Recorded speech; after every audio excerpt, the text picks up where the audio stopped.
Hello students. In the previous video we started learning about chemical reactions of alcohols and phenols. And I told you we can learn the chemical properties of alcohols under three categories. Reactions involving the cleavage of ROH bond, reactions involving the cleavage of ROH bond, and the reactions involving the alcohols as a whole.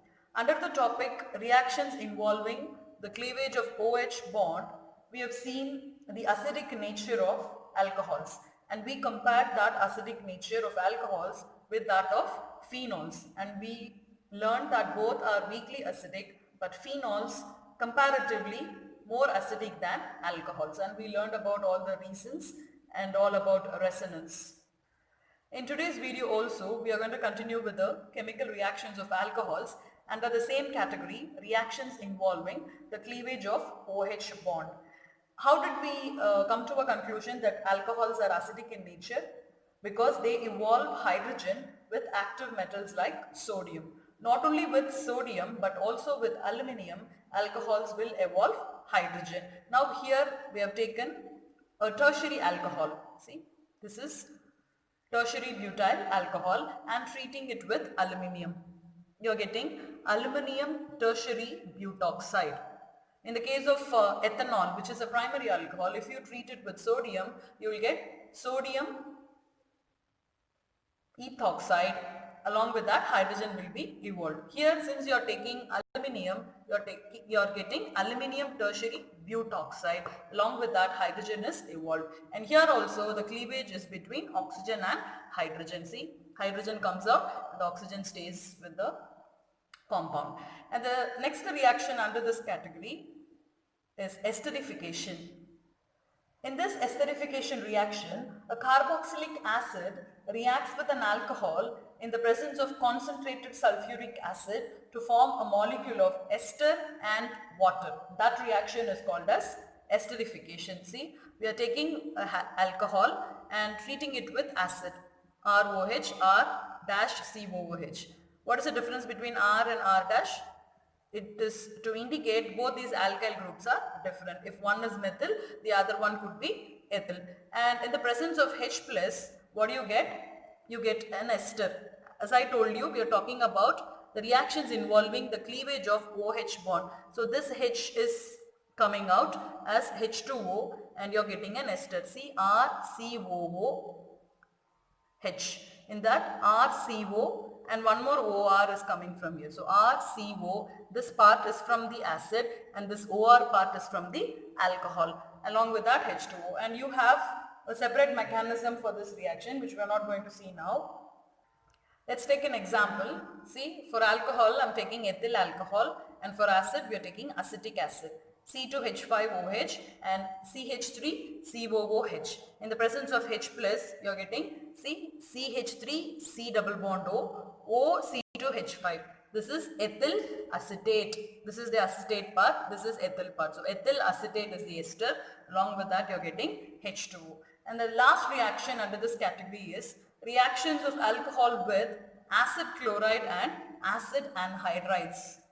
When an alcohol is reacted with acid chloride or acid anhydride, the hydrogen atom of OH group gets replaced by the acyl group. What is an acyl group? RCO group, so that you get an ester as the main product. This reaction is also known as acylation. Before going into the reaction, let's understand what is acid chloride and acid anhydride. When you take an acid and replace this OH with a halogen, which means here chlorine, then you get acid chloride. See, CH3COCl is acid chloride. And same way, if you take two acids like this, see, I have taken acetic acid and one more acetic acid and a molecule of water is removed, you get acetic anhydride. So what is the formula for acetic anhydride? CH3COOCH3. That is the formula for acetic anhydride. So now we are going to treat alcohol with acetyl chloride and with acetic anhydride. So the first reaction we are taking acetyl chloride and ethyl alcohol. what you're getting, this H and Cl, H from alcohol, Cl from acetyl chloride, and it is going out as HCl, and you're getting CH3, CO, O, C2H5, which is ethyl ethanoate. Okay, this is ethyl ethanoate, which is an ester. While naming these esters, remember the rules that we followed for ether. Which group will be taken along with oxygen? Ethereal oxygen, the small alkyl group. So here we have two alkyl groups. One is ethyl group, the other one is methyl group. So this methyl group will be taken along with this functional groups. This is the functional group part. So in the functional group part, what you are joining? The smallest alkyl group. So this is taken as the separate substituent. So we are going to call this as ethyl because C2H5 is ethyl. Now while naming this ester, we will end the IUPAC name with O8, ethanoate. Why we are calling it as ethanoate? Because 1, 2, we have to count the carbons in the functional group also. So since we have 2 carbons, we are calling it as ethanoate. So ethyl ethanoate is the name of this compound. The second reaction, we are taking alcohol and treating it with acetic anhydride. And I just told you how to get acetic anhydride. So CH3, COO, COCH3. This is the formula for acetic anhydride. And again, what is the product you are getting? Ethyl ethanoate. Along with that, here you got HCl and here you are getting CH3COOH, which is acetic acid. So we are done with the reactions of alcohols involving the cleavage of OH bond. Now let's move on to the next category of reactions. So the next category of reactions are reactions involving the cleavage of R-OH bond. So in the previous reaction, the break was between O and H, and these reactions, the break is going to be between R and OH. So now, what is the order of reactivity of alcohols for these kind of reactions? This is the order. Methyl alcohol is least reactive than primary, which is least reactive than secondary, and which is least reactive than tertiary alcohol. So for these kind of reactions, which is showing more reactivity? Tertiary alcohol. And remember, in the case of R-OH bond, when the cleavage was between O and H, what was the order of reactivity? Methyl alcohol was more reactive, but tertiary alcohol was least reactive, and we gave the reason because plus I effect increases. Here also, for this reverse order, we are giving the same reason, plus I effect increases. But how can we explain this order of reactivity of alcohols towards this type of reactions? As the alkyl group increases, we know alkyl groups have plus I effect. So what is the role of alkyl group? They increase the electron density towards carbon and also on oxygen atom. So what happens? The bond cleavage becomes easy because both are having increased electron density, so both are getting the same charge, so there will be already repulsion, and that enhances the breakage of that particular bond. So remember, as the plus I effect increases, why plus I effect increases? Because the number of alkyl group increases. See, I have put the arrow here. This alkyl group is giving electron density, increasing the electron density on carbon and also on oxygen. See, on carbon and also on oxygen. So as this electron density increases both on carbon and oxygen, this bond cleavage becomes easier, and that's the reason this order is followed. So tertiary alcohol is more reactive towards this type of reactions. We are going to see 3 examples of this type of reaction. The first reaction is the reaction of alcohols with hydrogen halides, HX. So when alcohols react with the hydrogen halides, you are getting RX. We have seen this as a method of preparation of haloalkanes. So this is nothing but a haloalkane or alkyl halide. Along with that, H2O is given. And the second reaction is a reaction of alcohols with phosphorus trihalide and phosphorus pentahalide. Remember, in these type of reactions, the cleavage is between R and OH. So if you're treating it with PCl3, you're getting RCl because this OH is going out. and along with that you are getting H3PO3 as the byproduct. In the case where you use PCl5, again you are getting RCl, POCl3 and HCl. What is RCl? Alkyl chloride. So you can take any alcohol here, and depending upon what alcohol you take, you get the respective chlorides. The last reaction is the reaction of alcohols with thionyl chloride. What is thionyl chloride? SOCl2. When you treat alcohol with thionyl chloride, you are getting alkyl chloride, sulfur dioxide and HCl. I hope you remember all these reactions we have seen in haloalkanes and haloarenes as the methods of preparation of haloalkanes. And the next category of reactions are reactions of alcohols involving alcohol as a whole. So the entire compound is going to be involved in the reaction. So now the reactions involving alcohol as a whole.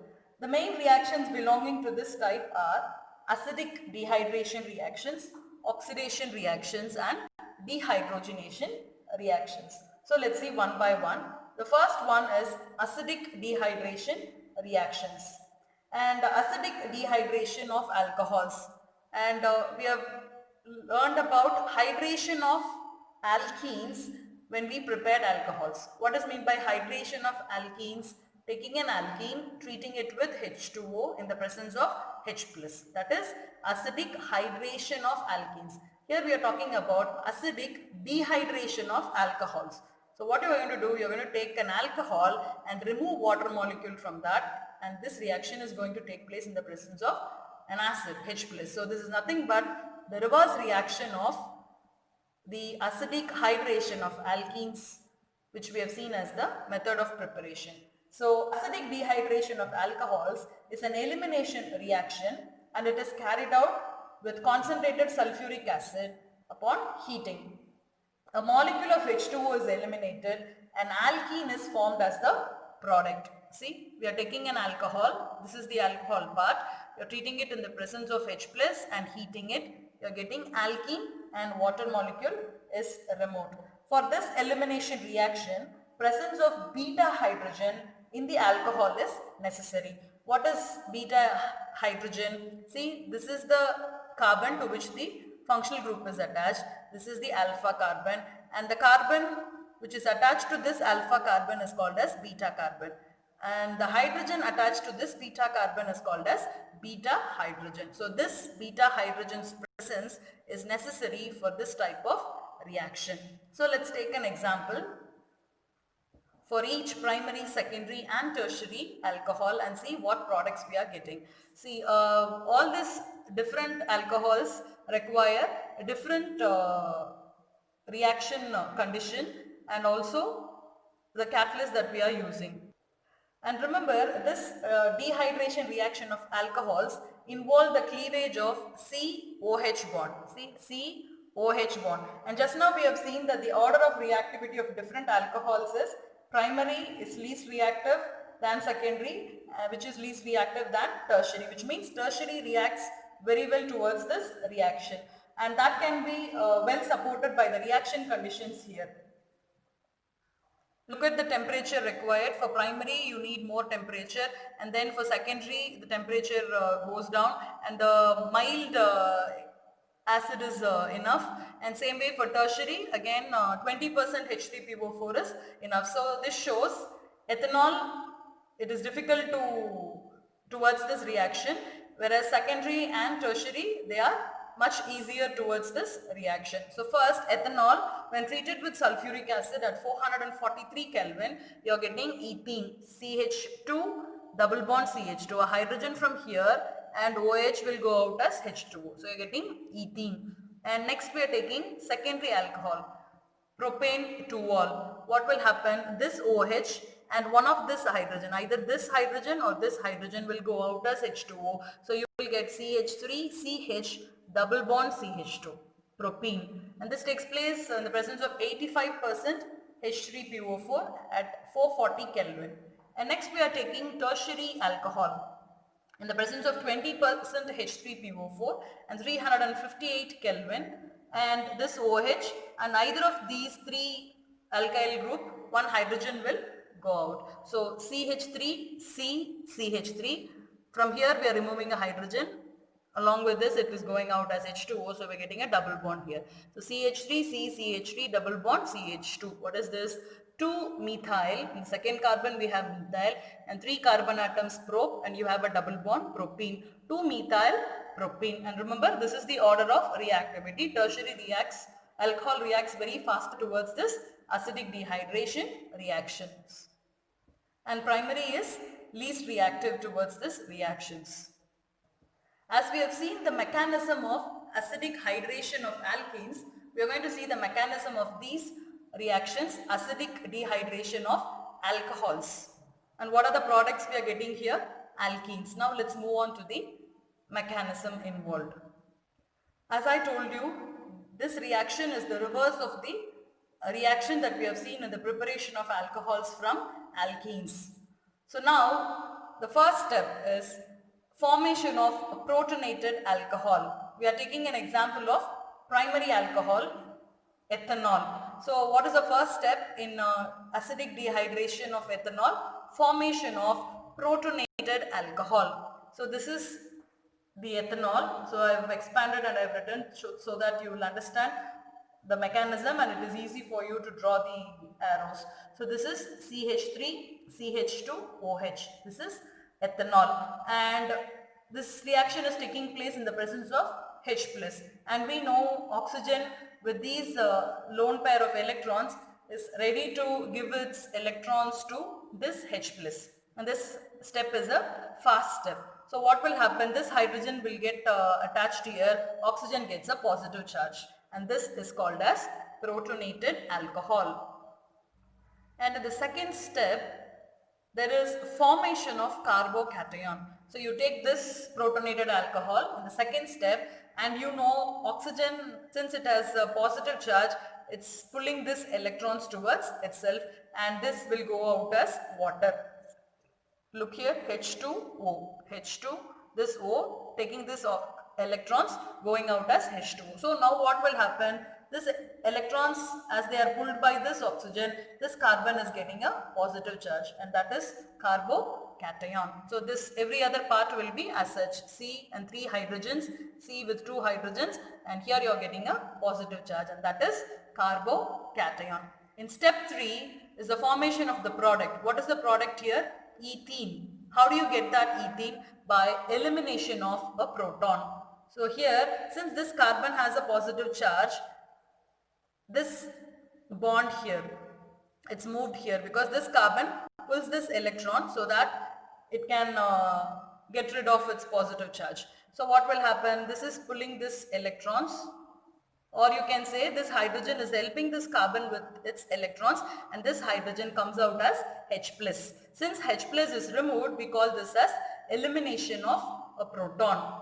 And that is the catalyst that we have taken, so obviously it should come out as such at the end of the reaction. So now you get a double bond here. So CH2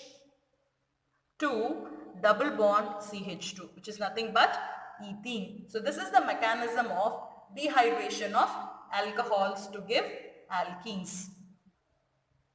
No matter what alcohol they give you to write the mechanism, just consider only this part.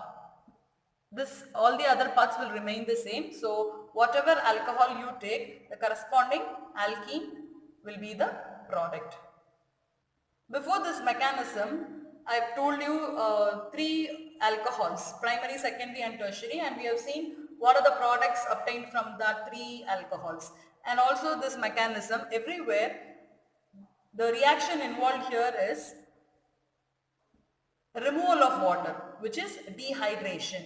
And this dehydration is intramolecular dehydration, which means the water molecule is removed from the same alcohol. We are not having one more alcohol and the water molecule is removed. It's not like that. Within the same molecule of alcohol, a water molecule is removed. We call this as intramolecular dehydration. There is one more possibility where there can be intermolecular dehydration. That can happen when you use a different experimental condition, which means a different temperature and catalyst. This happens when the alcohol is present in excess. So when, for example, ethanol is present in excess and the acidic dehydration is taking place at 413 Kelvin, then intermolecular dehydration happens. See, the water molecule will be removed from two different alcohols, C2H5OH, C2H5OH. So one hydrogen from here and OH from here, which means the another alcohol is coming out as water. So what will be your product? Ether, C2H5O, C2H5. Diethyl ether or ethoxyethane will be your product. So when they ask you to predict the products, make sure what is the reaction conditions given. Now the next reaction under this category is oxidation reactions. Oxidation of alcohols involves the cleavage of both OH and CH bonds, and at the same time there is the formation of C double bond O. Now see, this is the alcohol part. The cleavage bond breaking is happening between carbon and hydrogen and also between oxygen and hydrogen when there is oxidation. So what do you get? C double bond O. This is the oxidation product. So remember, oxidation of alcohol involves the cleavage of OH bond and also CH bonds, and there is formation of C double bond O bond. This oxidation is actually the removal of two hydrogen atoms from the molecule of alcohol. So this type of reactions are also called dehydrogenation reactions. Depending upon the oxidizing agent that we use, a primary alcohol is oxidized to an aldehyde, which in turn is oxidized to a carboxylic acid. Here I have taken the example of ethyl alcohol, and if you are using oxidizing agents like acidified potassium permanganate, what will happen? Ethyl alcohol will be oxidized to acetaldehyde, which in turn is oxidized to acetic acid. Because acidified potassium permanganate is a strong oxidizing agent. So we use strong oxidizing agents like this for getting carboxylic acids directly from alcohols. So see, we have taken ethyl alcohol. Here this hydrogen and this hydrogen is removed. You are getting a double bond here. So this is acetaldehyde, and from this you are getting acetic acid. So remember, if you want to get acids directly from alcohols, you have to use strong oxidizing agents. If you want to stop it with aldehydes, then we use a little milder oxidizing agent like chromic oxide, like CrO3 in anhydrous medium as the oxidizing agent. If you use it here, you can stop with acetaldehyde. I have shown the example of secondary alcohols, isopropyl alcohol. If you treat it in the presence of CrO3, you can stop with acetone. Remember, primary alcohol will give you acetaldehyde and secondary alcohols will give you ketones. So if you use strong oxidizing agent here again, this will be further oxidized to acetic acid, acids.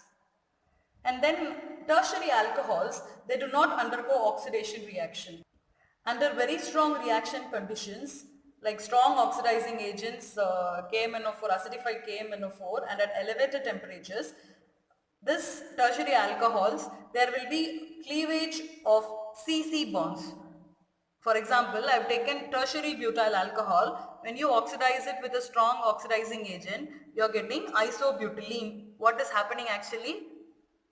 Alcohol is dehydrated to isobutylene and then it is further oxidized to carboxylic acid. And this carboxylic acid will have lesser number of carbon atoms than the starting alcohols. Look here, here we have taken ethyl alcohol. How many carbon atoms are there? 2. And check the number of carbon atom in the acid, again 2 here. But here in tertiary alcohols, I have taken 4 carbon atoms in the alcohol, but the acid that I am getting has only 3. So it is oxidized to carboxylic acids containing lesser number of carbon atoms. So remember, when you use strong oxidizing agent, you can oxidize primary alcohols to acids. When you use milder oxidizing agent, you can stop the oxidation of primary alcohols at acetaldehyde itself. Same thing happens with secondary alcohols, and tertiary alcohols, they resist oxidation. In turn, they are dehydrated and Then they are further oxidized to acids containing lesser number of carbon atoms. Here in the case of primary alcohols, a better reagent for oxidation of this primary alcohol is to acetaldehyde, which means you're going to stop with the aldehyde and prevent the further oxidation. A very good reagent for that is PCC. As I told you, if you take mild oxidizing agent, you can have controlled oxidation, which means you can prevent the further oxidation to acids and stop with the aldehydes and ketones. So for that purpose, we can use either CrO3 in anhydrous medium or PCC. Usually we prefer PCC to get good yield. What is PCC? It is pyridinium fluorochromate. See, I have taken an example where we have a double bond CH3CH double bond CH CH2OH. If you treat it with PCC, and remember this is a primary alcohol, what do you get? CH3CH double bond CH, this part will be oxidized to aldehyde CHO. So if they give you a reaction and ask you to predict the product, if they have PCC, then remember this CH2OH part will be oxidized to CHO. And finally, dehydrogenation reactions. We can call oxidation reactions also as dehydrogenation reactions, and specifically when we say dehydrogenation reactions, we can use this catalyst, copper at 573 Kelvin. You get the same products. Primary alcohol will give you an aldehyde, secondary alcohol will give you a ketone, and tertiary alcohol will give you isobutylene. And you have to note the difference. In the case of primary and secondary alcohol, dehydrogenation takes place. But in the case of tertiary alcohol, dehydration takes place, which means water is being removed here. But in these two cases, hydrogen is removed. And look at the reaction condition, copper at 573 Kelvin. You have to be very clear with these catalyst and the temperature or the when you are clear with these reaction conditions, then only it will be easy for you to predict the products without any mistakes. So we are done with the chemical properties of alcohols. So in the upcoming videos, we will be learning about phenols and ethers. Thank you.